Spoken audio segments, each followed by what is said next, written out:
Well, what is up, Mission Church? How we doing? Good afternoon at the 11. Good to see you. Yes. Wow. Thanks. Thank you so much. If you're hanging out online, man, honored that mission's a part of your weekend. If you're out in the patio, just come on inside the lobby. It's so cold out here in Seattle where we live. Just kidding. No, if you're in the lobby, what's up? If you're in the room, welcome. Man, will you just help me welcome Daylie Hunt up here to help teach with us? I love Daylie. She's amazing. Daylie is one of our just amazing staff members around here. And a couple months ago, I was like, hey, Dale, would you ever be brave enough to sit on stage and maybe to teach with me a little bit at Mission? And she was a sucker and said yes. So a lot of you may know Daylie, but for those of us that may not know you, maybe give us some fun facts about you. Yeah, well, one thing that's pretty big about me is that I grew up as a pastor's kid. My dad's still a pastor, so I've grown up in church. And that's given me a real love for what God does through the local church and through the people that make up the church. And so I'm super grateful to be on staff and a part of Mission. I am married to Taylor Hunt. He's the student pastor around here. So by the end of this, you're either going to be on Team Taylor or Team Daylie. Who knows? I feel like it's Team Daylie already, you. So it's done. Thank you. And we have one daughter. Her name is Henley. You've probably seen her running around the lobby. Usually people know us because of her. She's more famous than either of us. You might be on Team Henley at the end of this. And then we have a second one coming at the end of the summer. Thank you. Yeah, congratulations. I'm just going to flex for a second while you guys all sit here, which is fine. Please sit. I'm climbing a mountain. I am at the limits of human endurance, so be easy on me. This is literally what I found out when Jody was pregnant. Like what's happening in your body, if you did nothing all day, would be the equivalent of climbing a mountain. So that's a phrase Boom, that we I just use. made a kidney. Yeah, that's amazing. That's awesome. It's impressive. I'm just here. So this is what I do. Well, man, it's honored that you're here. What we believe at Mount Mission is that we believe that God is who he says he is and will do everything that he promised to do. Like no matter where you are or where you came from, man, that God sent his best son, his perfect son into the mess of humanity to give us the right to be restored as much loved sons and daughters. That anyone is welcome to that invitation. That change is possible, but we don't have to stay stuck in the same hurts or habits or hang-ups that have gotten us where we are. That God loves us too much to let us stay stuck. That he was doing everything that he can do to rescue us out of that. And it's possible to change. And that means that there's hope for every single one of us. And one of the things that we talk about a lot around here is that we all need hope because there is no one that is perfect, all right? So if you didn't know this part, Daylie, I just want to look at you with kind eyes from the bottom of my heart and just want to let you know that you are not perfect. Thank you, and Mike. so you can you're not perfect either. I know this, Daylie, but I'm letting you know that you're not perfect. So what we do is there are no perfect people here, but there's a really perfect God who rescues and saves. And this would be terrible to do later when we're in real conflict, but it's great to do as the church together to remind ourselves that without Jesus, all of us are sunk and all of us are stuck. So we've been in this series where we said, okay, if there's hope for every single one of us and we want to make a big deal about Jesus, then let's figure out what Jesus had to say about himself. Let's search Jesus and some stuff that he wanted to say. Let him speak for himself. So last week we talked about who did Jesus hang out with. You can go back on the app and hang out with that. Today we're going to talk about what made Jesus mad. Next week we're going to talk about how does Jesus feel about prodigals or rebellious kids or people that are kind of living wild and crazy. When did Jesus cry? And you're like, he's a dude. He didn't cry. That would be a bad thing. It's a joke. Well, you got to feel to heal. We'll talk about that later, so it'll be good.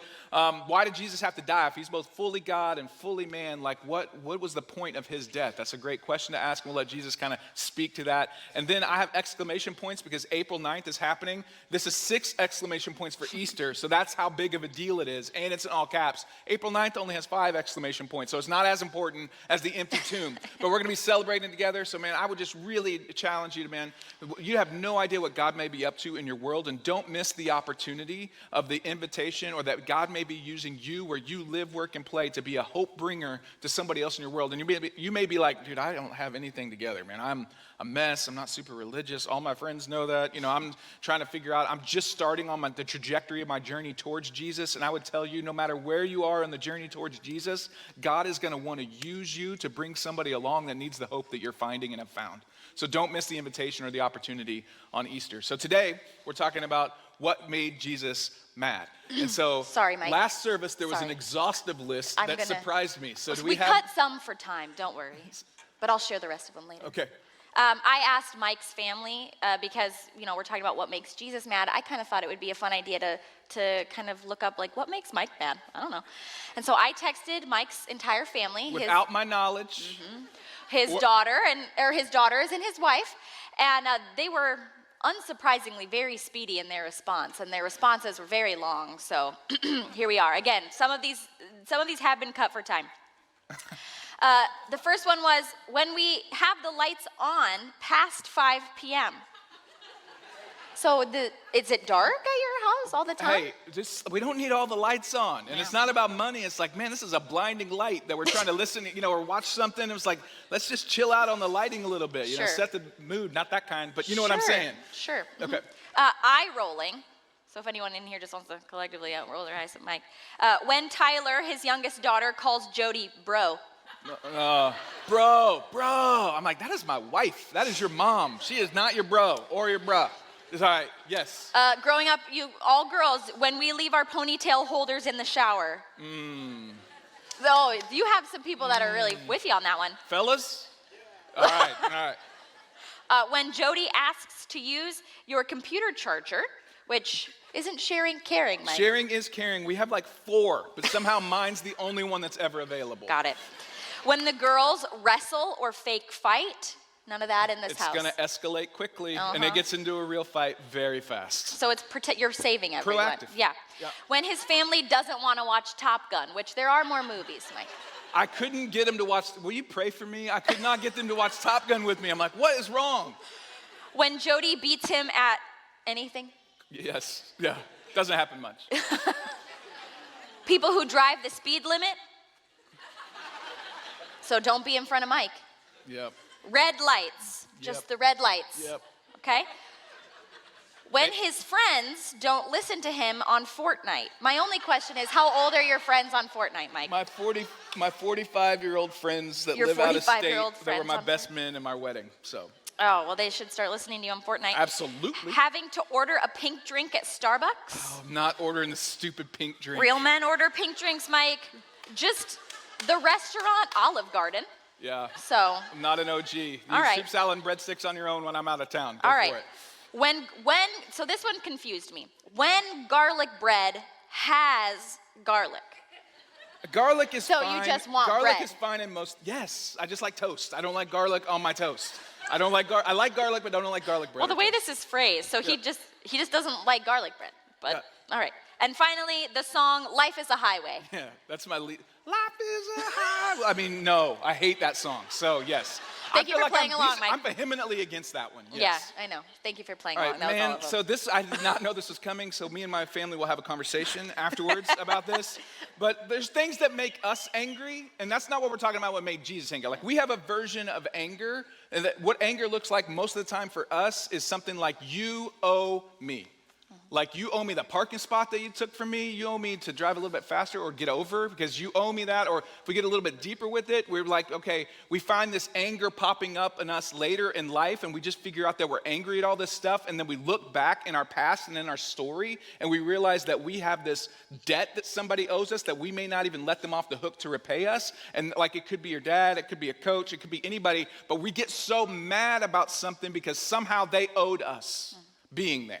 Or they owed us being around, or they owed us all this stuff. So we feel like there's a debt that they haven't repaid to us and we hold it over them. And most of the time it wrecks our heart. When we're talking about that kind of anger, there's deep commands in the Bible that we got to let go of that kind of anger. Colossians 3:8 would say, but now you must rid yourselves. So this is stuff that God won't do for you. Like we got to get about this work on our own. He'll give us the power and everything that we need to be transformed from the inside out. But there's some big boy pants and some big girl pants that we have to put on when anger gets lodged in our heart. But now you must rid yourselves of all such things as these, as anger and rage and malice and slander and filthy language from your lips. Like that's the stuff inside of our hearts that will take us out. So when we think about Jesus getting mad, it's not that kind of anger. That's our anger most of the time. Like the you owe me kind of anger. When we watch Jesus get mad, when we look at his story, we look at the biographies of Jesus, we fly over it, we can watch and say that when Jesus gets mad, it's a righteous indignation or a righteous anger that says this isn't right. Like there's a sense of justice that Jesus is attached to. And so I thought it would be helpful if we kind of walk through some of where we watch Jesus have that righteous kind of anger. And what was it about him that we could learn that what Jesus got mad at while we're fighting our own battle of you owe me anger at the same time. So you want to start us off a little bit? Yeah, one of the cool things about Jesus, as I was kind of researching and reading through the biographies of Jesus, is that you'll see he hung out with all different kinds of people, right? We saw this last week. He's hanging out with prostitutes and sinners and tax collectors. And the crazy thing is, like, he's not getting mad at those people, right? He's getting mad at like the religious people, the insiders, the people who should know this stuff, right? The people who have been appointed by God for the purpose of the kingdom of God, but they're totally missing the point, right? Because they have this obsession with putting the rules over the relationship that God has in mind. And Jesus calls these religious insiders, he calls them hypocrites, brood of vipers, whitewashed tombs, unmarked graves. My personal favorite is sons of hell. I don't know, it just sounds like kind of rocker. Like if the image we have of Jesus is that he was the guy sitting around the campfire singing Kumbaya and like wearing the cardboard sign that says free hugs for everyone, like we kind of need to think again, because these people were making Jesus mad because he had come to earth to make a way for everybody to be in relationship with God. And these religious insiders kept putting up roadblocks in the name of religion. You know, and the truth is this hasn't really gone away. In fact, as I was kind of preparing this, I realized this hits closer to home than I'd care to admit. Like we all have this tendency to get so caught up in getting it right and doing a good job and following the rules that we forget about the fact that God made us to be real people who are in real relationships with other real people. Like we're following the rules, but we're kind of missing the point, you know? Any oldest children in here? And I know you all raise your hand because you're very obedient. Yes, good job. Well, I am the oldest of three. My youngest brother is 15, so there's a decade between us. And so that basically means that we were raised by two completely different sets of parents. Like my parents were young. I was their first kid. They were terrified of failing. And they'll admit it now, there were a lot of rules that were like, they were a little much and a lot of expectations. And then by the time they got to my brother, it was kind of like, you know, like there are no rules. He's being raised by his best friends, basically. Like, it's not cool. And they're kind of just trying to survive 3 more years until he graduates. So I love when I'm home with my family to point out all of the ways that there is just like this inconsistency. I'm like on it, you know, like he didn't do that and I would have gotten in trouble, and he did that and I would have gotten in trouble, you know? And it's very like vindicating for me personally, but it's super annoying for my whole family. Like they are like, we know, okay, we get it.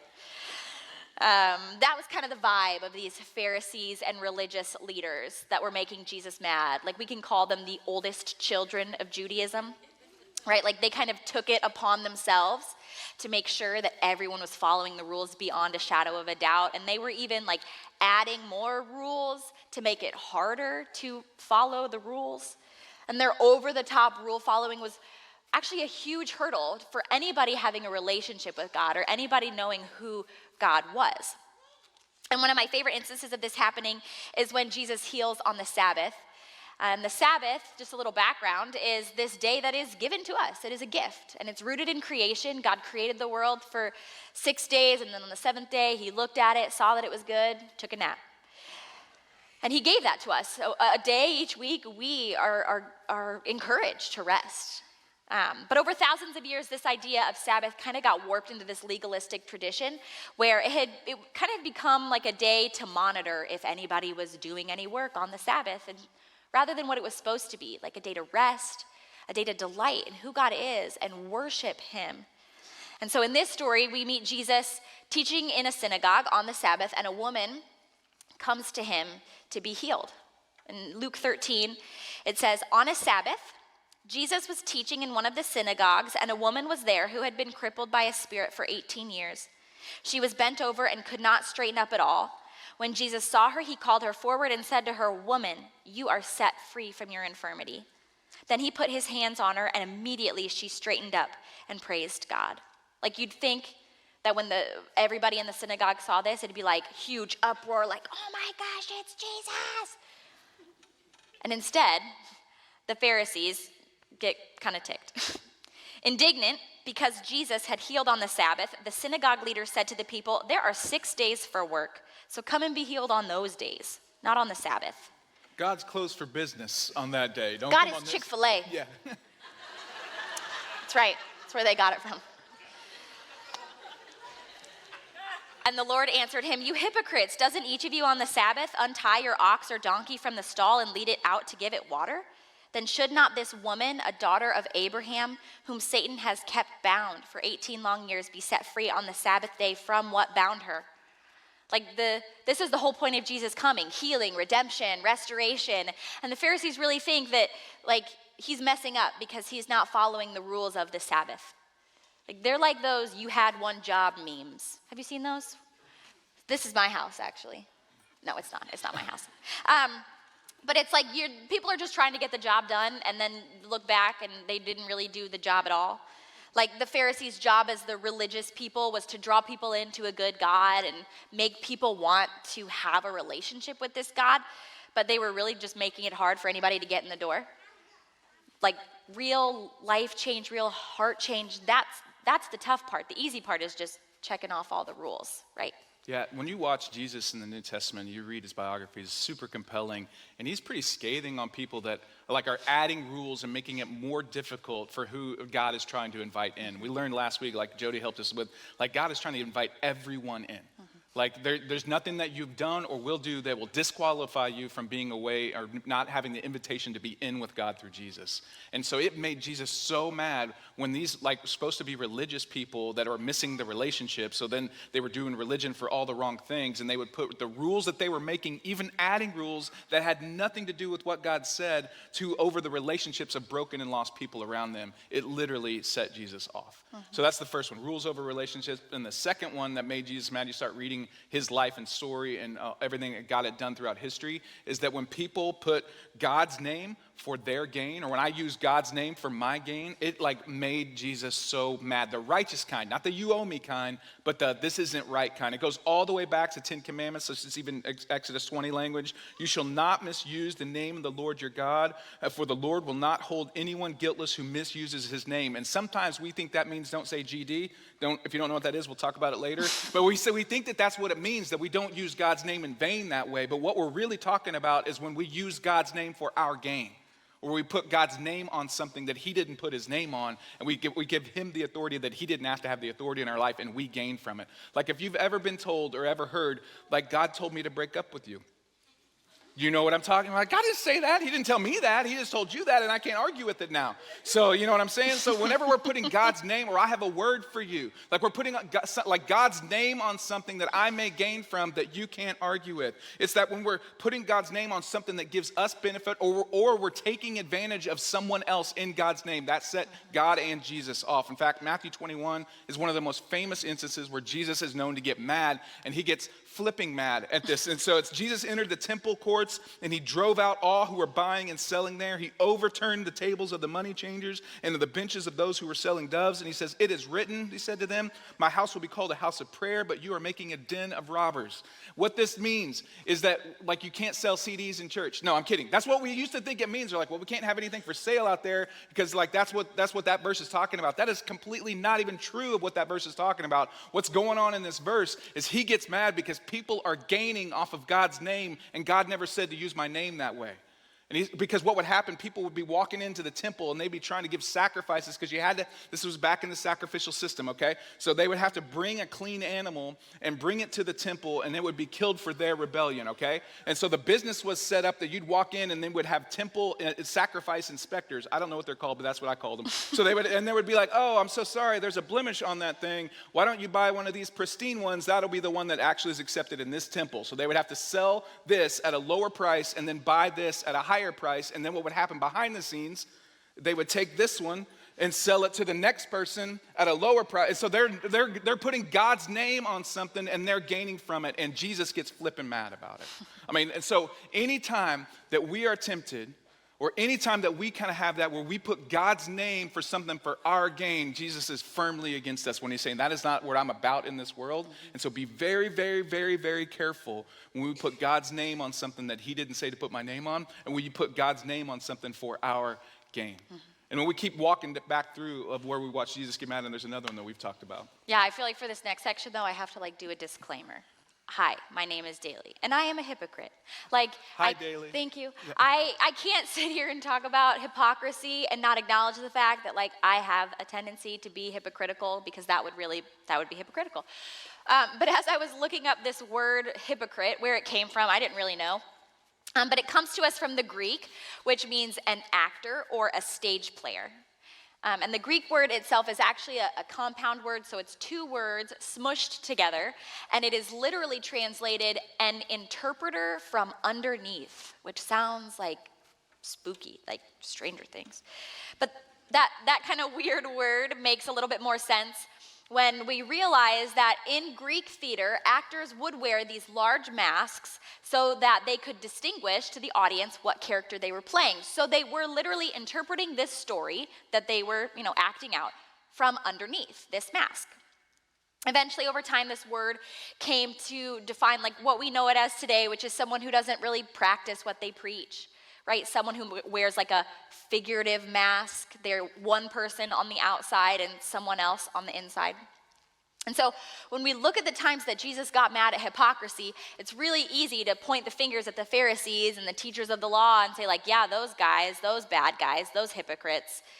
But the truth is, we miss it too. We wear masks too. And so while it is easy to point the finger back, it is harder to look in the mirror and see where this idea might be true for us. And again, I just want to reiterate, this isn't about perfect rule keeping. It's not about being a good Christian, but it's about the way our hearts are different and the way that we live out what we say we believe. In fact, there was a recent study put out by the Barna Group, which they are an organization that does church surveys and research, and they compile it all together. It's super helpful, really cool. But they did a survey where they asked Christians to describe each other. And Christians described each other using words like caring, hopeful, friendly, generous, good. Those are good words. And then they turned and they asked non-Christians to describe Christians. And the words that they used were hypocritical, judgmental, self-righteous. An honorable mention was arrogant, unforgiving, and disrespectful. Oof. Once they had finished all this research, they discovered that 84% of young non-Christians say they know a Christian personally. They are in a relationship with someone who follows Jesus. But only 15% of the lifestyles of those believers are noticeably different in a good way. Which, not to be a bummer, but kind of stinks to hear. I saw a bumper sticker the other day that said, "I'd rather be the friend with two chins than two faces." And it's funny. But don't we all want to be that friend? We want to be the friend who is different, who is noticeably different because of our relationship with Jesus, who lives a different way, who isn't coming from this place where it's forced or acted out, but feels real and authentic. But that's not what was going on with these Pharisees and religious leaders, because instead of life change, it really was all an act. And so in Matthew 23, Jesus says, "Woe to you," which is the equivalent of "you better watch out." It says, "Woe to you, scribes and Pharisees, hypocrites, for you are like whitewashed tombs, which outwardly appear beautiful, but within are full of dead people's bones and all uncleanness. So you also outwardly appear righteous to others, but within you are full of hypocrisy and lawlessness." So we'll see, this isn't about looking good on the outside. No, it's the point is that we need to look like better Christians. I think Dallas Willard says it best when he says the aim of spiritual formation is not behavior modification, but the transformation of all those aspects of you and me where behavior comes from. The things in us that don't look like Jesus or live like Jesus or love like Jesus would be made new so that we could be real and authentic and make a real difference. Yeah, I love that because there's this tension in all of us we try to white knuckle it from the outside in, and Jesus is like, you're trying to make the outside clean, but inside is full of deadness and brokenness, and but God gives us the power to be transformed from the inside out. And we all have this, like, we know more than we obey, right? We know, that's why I speed. I know the speed limit, I'm just not obeying the speed limit, right? Or we know way more that we obey than we surrender to Jesus about. And what Jesus is going, like, that gap right there, like, I hate that gap. I love you, I hate that gap. So how do we shrink that gap? Because we've been given everything we need to live life from the inside out and be transformed. So when Jesus gets mad, he gets mad like when it's rules over relationship. He gets mad when it's God's name for our gain, and he gets mad at hypocrisy. And the fourth thing you watch Jesus get mad at, he gets mad at sin. That rebellion, that thing that wrecks our lives, that wrecks our families, that wrecks our world, that wrecks our relationships. Every ounce of shame that has ever existed has been from sin. Every ounce of regret has been from sin. Every ounce of pain has been from sin. Every ounce of evil has been from sin. And so Jesus literally, physically wages a war with his body against sin in our lives. And so I would just want to challenge us, just to remind us, if we're going to join where Jesus is getting mad, if we're going to say this isn't right, then we've got to realize that it's always he gets mad when there's rules over relationships. He gets mad when it's God's name, like, for our gain. He gets mad when there's hypocrisy, that gap of knowledge and obedience, or knowledge and surrender that we're trying to shrink, right? And he gets mad at the sin in our lives. So you're like, well, that's great. What do we do about it? I'm like, well, I'm glad you asked. So what we do about it is that we want to make sure that we don't confuse our anger with righteous anger that Jesus has. And like, there's a journey that we need to go on the you owe me side of what's going on in our hearts, and that's an anger that we're not talking about. So we need to not confuse those. 99.5% of the time, the anger that we experience is not righteous anger, even though we want to put it in righteous anger category. It is the you owe me category that's wrecking our hearts. Second thing that I think we need to do is that we need to join Jesus at getting mad at the right things. Like, we need to join Jesus where he's working in our world to say, man, where are people in the justice of it putting rules over relationships that God never intended to put those rules in place? And can we join Jesus, like, where we're making sure that people aren't putting God's name for their gain? Or where can we join Jesus for fighting what is right to say, man, let's limit the gap of hypocrisy in our life? Or where can we join Jesus of fighting sin in our own hearts and in those around us? Where can we join Jesus in that? And I wouldn't pretend to know your story or know where you're from or know what's going on in your life, but I know that Jesus is inviting us all into the best possible way to live. And he's going to get mad at a couple things. He's not a weak God. He's going to challenge us in those areas to kind of fight the this isn't right battle in our hearts and minds and lives and world in which we live. Man, and I want this for you. No matter who you are or where you've been, I want this for you. It's the best possible way to live. Well, will you help me thank Daylie for serving us so well today and teaching? Thank you, Dale. Killed it. God, thank you. Let me pray. Let's pray together. God, you are good and you are great and you rescue and save. And without you, we are sunk. So thanks for your kindness that wins us over, that moves towards us at our worst, that proactively, you've already paid the price for our rebellion and we just need to surrender to it. So thank you, God, for being kind. God, we have that anger stuff in our hearts of you owe me, and God, we need to go to work on that because you've given us everything we need to be transformed by that.